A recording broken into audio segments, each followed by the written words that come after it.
அனைவருக்கும் வணக்கம். நம்ம டெய்லியும் ஹிந்து நியூஸ் பேப்பர்ல இருக்கக்கூடிய முக்கியமான செய்திகள பத்தி பார்க்குறோம். ஸோ இன்னைக்கு என்ன செய்திகள் இருக்கு அப்படிங்கிறத பார்ப்போம். ஃபர்ஸ்ட் பார்த்தீங்கன்னா, India cuts trade postal port links with Pakistan அப்படின்னு சொல்லி குடுத்துருக்காங்க. அதாவது என்னன்னா, நம்ப ஆல்ரெடி பாகிஸ்தான், இந்தியா ரிலேட்டடா பார்க்குறப்ப, இந்த பஹல்கம் அட்டாக்குக்கு அப்புறமா இண்டஸ் ரிவர் வாட்டர் ட்ரீட்டிய நம்ப நிறுத்தி வச்சிருக்கோம். 1960ல போட்ட அந்த ட்ரீட்டிய. அதுக்கப்புறமா இந்தியால இருக்கக்கூடிய பாகிஸ்தானியர்கள் வெளிய போகணும் அப்படிங்கிறத சொல்லியிருந்தோம். இப்ப பார்த்தீங்க அப்படின்னா, பாகிஸ்தான்லேருந்து வரக்கூடிய இறக்குமதிகளுக்கும் நம்ம தடை விதிச்சிருக்கோம். அதேமாரி போஸ்டல் அ கொரியர்ஸ் கூட இந்தியா, பாகிஸ்தானுக்குள்ள போயிட்டு வரக்கூடாது அப்படிங்கிற மாதிரி ஒரு உத்தரவ பிறப்பிச்சிருக்காங்க. சரிங்களா? ஸோ இது எல்லாமே பஹல்காம் அட்டாக்குக்கு நம்ம ரெஸ்பான்ஸா இருக்கு. சரியா? அடுத்ததா பார்த்தீங்க அப்படின்னா, நேத்து மே 3 சரிங்களா? மே 3 வந்து நம்ம என்னன்னு சொல்றோம் அப்படின்னா, வேர்ல்ட் பிரஸ் ஃப்ரீடம் இண்டெக்ஸ் டே அப்படின்னு சொல்லி சொல்றோம். ஓகேங்களா? Press freedom day. சரியா? ஸோ அந்த பிரஸ் ஃப்ரீடம் டே அப்போ நமக்கு பிரஸ் ஃப்ரீடம் இண்டெக்ஸ் அப்படிங்கிறத வெளியிடுவாங்க. ஓகேங்களா? வேர்ல்ட் பிரஸ் ஃப்ரீடம் இண்டெக்ஸ் அப்படிங்கிறது. சரிங்களா? ஸோ இந்த வேர்ல்ட் பிரஸ் ஃப்ரீடம் இண்டெக்ஸ பொறுத்தவரைக்கும் பார்த்தீங்கன்னா, ரிப்போர்ட்டர்ஸ் வித்தவுட் பார்டர்ஸ் அப்படிங்கிற இந்த ஆர்கனைசேஷன் தான் வெளியிடுறாங்க. ஓகேவா? ரிப்போர்ட்டர்ஸ் வித்தவுட் பார்டர்ஸ் அப்படின்னு சொல்லக்கூடிய இவங்க தான் வெளியிடுறாங்க. ஸோ இதுல இந்தியாவோட ரேங்க் என்ன அப்படின்னு பார்த்தீங்கன்னா, 151வது இடத்துல இந்தியா இருக்கு. So once upon a time நம்ம 80த் ரேங்க்லலாம் இருந்திருக்கோம். ஆனா இப்ப பார்த்தீங்கன்னா, 151வது இடத்துல வந்து இருக்கும். சரிங்களா? ஸோ அதான் இங்க குடுத்துருக்காங்க. அடுத்ததா பார்த்தீங்க அப்படின்னா, நமக்கு இந்த இடத்துல ஜுடிஷியல் வேக்கன்ஸீஸ் பத்தி குடுத்துருக்காங்க. ஓகேவா? நமக்கு தெரியும் ஜுடிஷியரில இருக்கக்கூடிய முக்கியமான பிரச்சனை என்ன அப்படின்னு பார்த்தீங்கன்னா, நம்பர் ஆஃப் ஜட்ஜஸ் ரெக்வயர்ட் நம்பருக்கு இல்லாம இருக்கிறது. சரிங்களா? இப்ப உதாரணத்துக்கு பார்த்தீங்கன்னா, இந்தியால இருக்கக்கூடிய எல்லா ஹைகோர்ட்டையும் சேர்த்து 1114 ஜட்ஜஸ் வந்து இருக்கணும். ஆனா கரண்ட் கெப்பாசிட்டி எவ்வளோ இருக்காங்கன்னா, 769 ஜட்ஜஸ் தான் இருக்காங்க. ஓகேவா?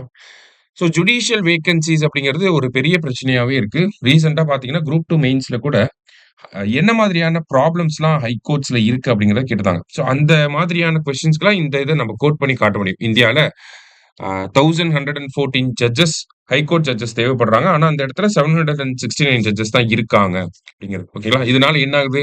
நமக்கு வந்து கோர்ட்ல போடக்கூடிய கேஸஸ் வந்து அந்த நீதி கிடைக்கிறதுக்கு, ஜஸ்டிஸ் கிடைக்கிறதுக்கு ரொம்ப டிலே ஆகுது. டிலேய்டு ஜஸ்டிஸா இருக்கு அப்படிங்கிறத நம்மளால சொல்ல முடியும்.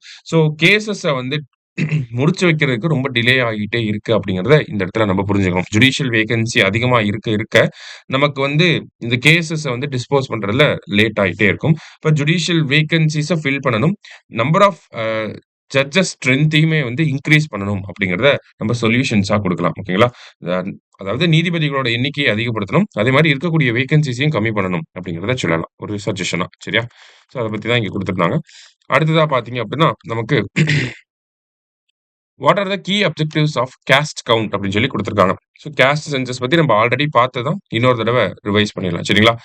ஸோ ஒரு காஸ்ட் சென்சஸ்னா என்ன அப்படின்னு பார்த்தீங்கன்னா, ஒரு குறிப்பிட்ட பகுதியில எவ்வளோ மக்கள் இருக்காங்க. அவங்க ஒவ்வொருத்தரும் என்ன ஜாதியை சேர்ந்தவங்களா இருக்காங்க அப்படிங்கிறத எனிமரேட் பண்றது. ஸ்டாட்டிஸ்டிக்கல் டேட்டாவா எடுக்கிறதா நமக்கு காஸ்ட் சென்சஸ் அப்படிங்கிறத சொல்றோம். சரிங்களா? ஸோ காஸ்ட் சென்சஸ பொறுத்தவரைக்கும் எதுக்கு தேவைப்படுது அப்படின்னு பார்த்தீங்கன்னா, நமக்கு ரிசர்ச் அண்ட் டெவலப்மென்ட்க்கு தேவைப்படும். ஸ்கீம்ஸ கரெக்ட்டா தேவைப்படக்கூடிய மக்களுக்கு கொண்டு போய் சேர்க்கிறதுல இந்த காஸ்ட் சென்சஸ் அப்படிங்கிறது ஹெல்ப்ஃபுல்லா இருக்கும். ரிசர்வேஷன் அப்படிங்கிறத நமக்கு உயர்த்தி குடுக்கறது, இல்ல கம்மி பண்ணி குடுக்கறதுக்கு இந்த காஸ்ட் சென்சஸ் அப்படிங்கிறது தேவைப்படும். அடுத்ததா பார்த்தீங்க அப்படின்னா, நமக்கு இந்த காஸ்ட் சென்சஸ பேஸ் பண்ணி நமக்கு நெறையா அனலிட்டிக்கல் பர்ப்பஸ் கவர்ன்மென்ட்டோட அனலிட்டிக்கல் பர்ப்பஸஸ்க்கு வந்து யூஸ் பண்ணிக்கலாம். சரிங்களா? இதெல்லாம் வந்து காஸ்ட் சென்சஸோட யூசஸா இருக்கு. இப்ப காஸ்ட் சென்சஸ் எடுக்கிறனால என்ன பிரச்சனைகள்லாம் வரலாம் அப்படின்னு பார்த்தீங்கன்னா, ரிசர்வேஷன அதிகப்படுத்த சொல்லி பிரச்சனைகள் வரலாம். ஆ நாங்க தான் அதிகமா இருக்கோம், நீங்க கம்மியா இருக்கீங்க அப்படிங்கிற மாதிரியான காஸ்ட் வயலன்ஸ் அப்படிங்கிறது ஏற்படலாம். அதே மாரி அரசியல் அப்படிங்கிறதும், ஜாதி சார்ந்த அரசியல் அப்படிங்கிறது அதிகமாகறதுக்கான வாய்ப்புகளும் இருக்கும். சரிங்களா? அதே மாரி ஜாதி சார்ந்த அரசியல் கட்சிகள் புதுசு புதுசா உருவாகுறதுக்குமே வாய்ப்புகள் அதிகமாக இருக்கு. அப்ப இந்தியாவ பொறுத்தவரைக்கும் இந்த காஸ்ட் கவுண்ட் அப்படிங்கிறது இதுக்கு முன்னாடி எடுத்திருக்காங்களா அப்படின்னு பார்த்தோம்னா, 1881ல நம்ம சென்சஸ் அப்படிங்கிறத எடுக்க ஆரம்பிச்சோம். பிரிட்டிஷ் காலகட்டத்தில. அந்த 1881ல இருந்து 1931 வரைக்கும் பார்த்தீங்கன்னா, சென்சஸோடயே சேர்ந்து காஸ்ட் டேட்டாவுமே கலெக்ட் பண்ணியிருக்காங்க. இந்தியாவுல கடைசியா நடந்த காஸ்ட் சென்சஸ் அப்படின்னு பார்த்தீங்கன்னா, லாஸ்ட் காஸ்ட் சென்சஸ் அப்படின்னு பார்த்தீங்கன்னா, 1931 தான். அதுக்கப்புறமா 1941ல செகண்ட் வேர்ல்ட் வார் டைம்ல நம்ப கலெக்ட் பண்ணியிருப்பாங்க. அத ரிலீஸ் பண்ண கிடையாது பிரிட்டிஷ் அரசாங்கம். அடுத்ததா இண்டிபெண்டன்ஸ்க்கு அப்புறமா 1951ல இருந்து நம்ம என்ன பண்ண ஆரம்பிச்சுட்டோம் அப்டின்னா, கேஸ்ட் சென்சஸா எடுக்காம எஸ்சி, எஸ்டி பாப்புலேஷன் மட்டும் எவ்வளோ இருக்காங்க அப்படிங்கிறத ஸ்டடி பண்ண ஆரம்பிச்சோம். சரிங்களா? ஸோ இதுக்கப்புறம் என்ன ஆயிருக்கும் அப்டின்னா, 2011ல அப்போதைய இருந்த அரசாங்கம் சோசியோ எக்கனாமிக் கேஸ்ட் சென்சஸ் அப்படிங்கிறத எடுத்திருப்பாங்க. இருந்தாலும் இந்த டேட்டாவ கவர்ன்மென்ட் ரிலீஸ் பண்ணல. சரிங்களா? ஏன்னா நெறைய டேட்டா டிஸ்கிரிபன்சி இருந்துச்சு. இப்போ 1931ல எடுத்த கேஸ்ட் சென்சஸ் படி பார்த்தோம்னா, இந்தியால 4147 கேஸ்ட் வந்து இருந்துச்சு. ஆனா, இந்த 2011ல எடுத்த கேஸ்ட் சென்சஸ பொறுத்தவரைக்கும், சோசியோ எக்கனாமிக் கேஸ்ட் சர்வே பொறுத்தவரைக்கும் பார்க்கிறப்ப, 46,00,000 கேஸ்ட் இருக்கிறதா சொல்லியிருந்தாங்க. இப்ப நெறைய டிஸ்கிரிபன்சி டேட்டா டிஸ்கிரிபன்சி இருந்துச்சு. மிஸ்மேட்ச் இருந்துச்சு. அதனால இந்த டேட்டாவ ரிலீஸ் பண்ணல. இதற்கு இடையில பார்த்தீங்கன்னா, நமக்கு ரிசர்வேஷன் அப்படிங்கிறது நெறையா மாத்தி அமைக்கப்பட்டிருக்கும். லைக் பார்த்தீங்கன்னா, மண்டல் கமிஷன் ரிப்போர்ட் வந்திருக்கும். மண்டல் கமிஷன் ரிப்போர்ட்ட பேஸ் பண்ணி ஓபிசிக்கு வந்து 27% இடஒதுக்கீடு அப்படிங்கிறத விபி சிங் ஆகஸ்ட் 13, 1990ல நடைமுறைக்கு கொண்டு வந்திருப்பார். ஸோ இந்த ஒரு விஷயம் எவ்வளோ 27% சொல்லியிருக்காங்களா? இது எந்த சென்சஸ பேஸ் பண்ணி பண்ணியிருப்பாங்கன்னா, 1931 சென்சஸ பேஸ் பண்ணி தான் பண்ணியிருப்பாங்க. சரிங்களா? இதெல்லாம் முக்கியம். 1931 சென்சஸ பேஸ் பண்ணி தான் பண்ணியிருப்பாங்க. அதுக்கப்புறமா இந்தியாவுல கேஸ்ட் சென்சஸ் அப்படிங்கிறது பெருசா பேசப்படல. சமீபத்தில பார்த்தீங்கன்னா, பீகார் அரசாங்கம் இந்தியாவிலேயே முதல் மாநிலமா கேஸ்ட் சென்சஸ எடுத்து, அந்த டேட்டாவையும் ரிலீஸ் பண்ணியிருந்திருப்பாங்க. பீகாருக்கு அப்புறமா தெலுங்கானா, இந்த மாரி ஒரு சில மாநிலங்களும் கேஸ்ட் சென்சஸ எடுக்க போறோம்ன்னு சொல்லி அவங்கவங்க ரெஸ்பெக்டிவ் ஸ்டேட்ஸ்ல வந்து கேஸ்ட் சென்சஸ எடுத்திருப்பாங்க. எடுத்து அதுக்கேத்த மாரி ரிசர்வேஷன மாத்தணும் அப்படிங்கிற டிமாண்டையுமே வந்து வச்சுட்டே தான் இருக்காங்க. இப்போ தமிழ்நாடு மாதிரியான ஸ்டேட்ல என்ன சொல்றாங்க? இப்ப மத்த ஸ்டேட்ல எடுத்திருக்காங்க. ஏன் தமிழ்நாடு அரசாங்கம் கேஸ்ட் சென்சஸ் எடுக்கல அப்படின்னு பார்த்தீங்கன்னா, அதுக்கு ஒரு சில காரணங்கள் இருக்கு. நம்ம எல்லா மத்த ஸ்டேட்ஸ் எல்லாருமே பார்த்தீங்கன்னா, மத்திய அரசாங்கம் கேஸ்ட் சென்சஸ எடுக்கணும் அப்படிங்கிறத வலியுறுத்திட்டே இருந்தாங்க. சரிங்களா? இப்ப ஏன் தமிழக அரசாங்கம் எடுக்கல அப்படிங்கிறதுக்கு தமிழக அரசாங்கமே ஒரு பதில சொல்லியிருப்பாங்க. ஓகேங்களா? என்ன அப்படின்னு பார்த்தீங்கன்னா, போன வருஷம் ஜூன் 26, 2024ல தமிழக அரசாங்கம் இந்த ஜாதிவாரி கணக்கெடுப்பு தொடர்பா சட்டமன்றத்துல ஒரு தீர்மானம் நிறைவேற்றி இருப்பாங்க. சரிங்களா? ரெசல்யூஷன் பாஸ் பண்ணியிருப்பாங்க. அந்த ரெசல்யூஷன்ல என்ன சொல்லியிருப்பாங்க அப்டின்னா, இந்தியாவுல சென்சஸ் அப்படிங்கிறது ஆ மத்திய பட்டியல்ல யூனியன் லிஸ்ட்ல இருக்கக்கூடிய ஒரு விஷயம். சரிங்களா? யூனியன் லிஸ்ட்ல என்ட்ரி நம்பர் 69ல இருக்கக்கூடிய ஒரு விஷயம். அப்ப சென்சஸ் அப்படிங்கிற ஒரு விஷயம். அது எனி டைப் ஆஃப் சென்சஸ் அத மத்திய அரசாங்கம் தான் எடுக்கணும் அப்படிங்கிறத இதுல தெளிவுபடுத்திருப்பாங்க. அது இல்லாம சென்சஸ் ஆக்ட் ஓகேங்களா?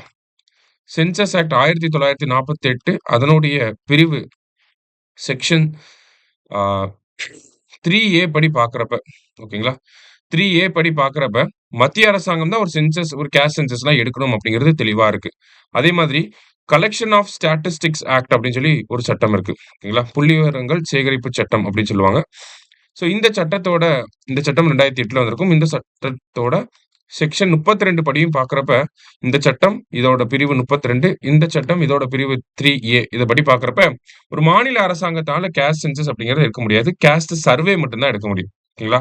நமக்கு கேஸ்ட் சென்சஸா எடுத்தா தான், அத பேஸ் பண்ணி நம்மனால ரிசர்வேஷன மாத்தி அமைக்கிறது, அந்த மாரியான விஷயங்கள்லாம் பண்ண முடியும். அப்படிங்கிறப்ப, மத்திய அரசாங்கம் கேஸ்ட் சென்சஸ் எடுத்தா தான் சரியா இருக்கும். அப்படிங்கிறது தமிழக அரசாங்கத்தோட நிலைப்பாடா இருந்துச்சு. அத ஒரு ரெசல்யூஷனாவே கொண்டு வந்திருப்பாங்க. அதன் பிறகு மறுபடியும் மத்திய அரசாங்கம் சென்சஸோட சேர்ந்து கேஸ்ட் சென்சஸ் எடுக்கணும்னு சொல்லி எல்லா அரசியல் கட்சிகளும் வலியுறுத்திட்டே இருந்திருப்பாங்க. இப்ப மத்திய அரசாங்கமும் போன வாரம் கேபினெட் முடிவாக இந்த சென்சஸோட சேர்ந்து இந்த சென்சஸ் ஆக்சுவலி ஒரு டிஜிட்டல் சென்சஸா இருக்கும் அப்படிங்கிறத சொல்லியிருப்பாங்க. இந்த சென்சஸோட சேர்ந்து நமக்கு கேஸ்ட் சென்சஸும் நடத்தப்படும் அப்படிங்கிறத மத்திய அரசாங்கம் அ அ கேபினெட் டெசிஷனா சொல்லியிருக்காங்க. சரிங்களா? ஸோ அத பத்தி தான் இங்க குடுத்திருக்காங்க. இன்றைய செய்தித்தாள்ல இருந்து முக்கிய செய்திகள பார்த்திருக்கோம். நன்றி.